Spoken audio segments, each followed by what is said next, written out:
New World has 5 progression systems that all work together. Every action that you take in New World has a reward to it. The most basic form of player progression is leveling your character. Every time you level up, you get points to put into your attributes. Second one is weapon mastery. The more I use my weapon, the better I get with that weapon. I can assign points to give me weapon abilities. The third one is our trade skill progression. Whether I'm a gatherer or I'm a blacksmith, the more I do that thing, the better at it I get. The fourth one is territory standing. Just by playing in a territory, you'll gain territory standing, which gives you access to bonuses like increased experience, reduced fees, and houses. Then the fifth one is factions. You join a faction at some point in the game if you want to experience the PvP side. As you do faction missions, you gain faction reputation. That enables me to get better gear and goods from the faction, which is very cool gear. So there's a lot of different ways you get to experience the world of Eternum, and these are just the first ones that you'll get to taste.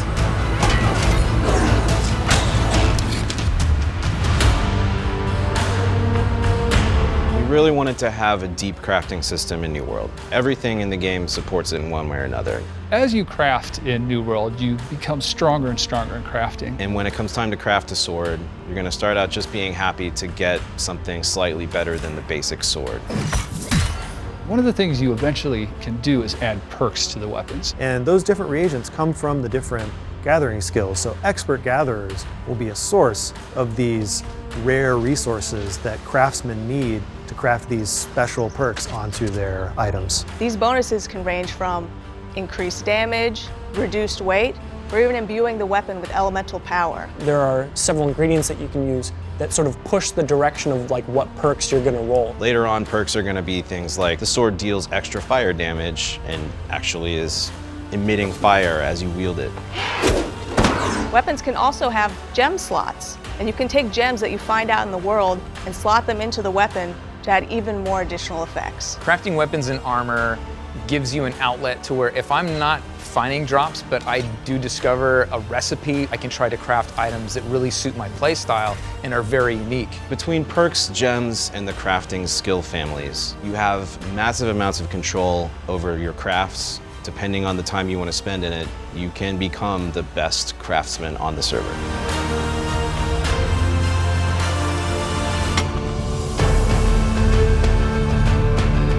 Our trade skill system features endless progression. As you create things, you get experience points that give you levels, and you can level forever. When you start to pursue a crafting trade skill, you'll start as a total novice. You'll begin by crafting the most basic of things. For an armorer, it'll be boots. For a weaponsmith, it'll be a basic iron longsword. As you improve, you'll unlock more recipes, and the recipes will begin to have higher quality outcomes. In general, the things that you're crafting are better than they were before. We have a lot of different trade skills: armor smithing, weaponsmithing, cooking, and a whole bunch more. Let's say you're a level 10 armor smither. You can make an iron breastplate, which is pretty cool. If you're a level 40 armor smithing, you can maybe make a steel breastplate. Maybe if you're a level 100, you can make a star metal breastplate, which of course requires you to have cooler and better ingredients. This is one of our many progression systems inside of New World.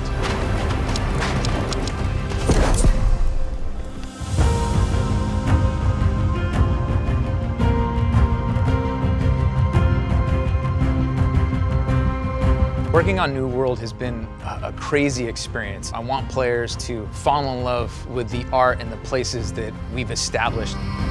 I'm really hoping to expand the world, to create new and interesting spaces on the island that you haven't seen, with new dangers and new things to discover.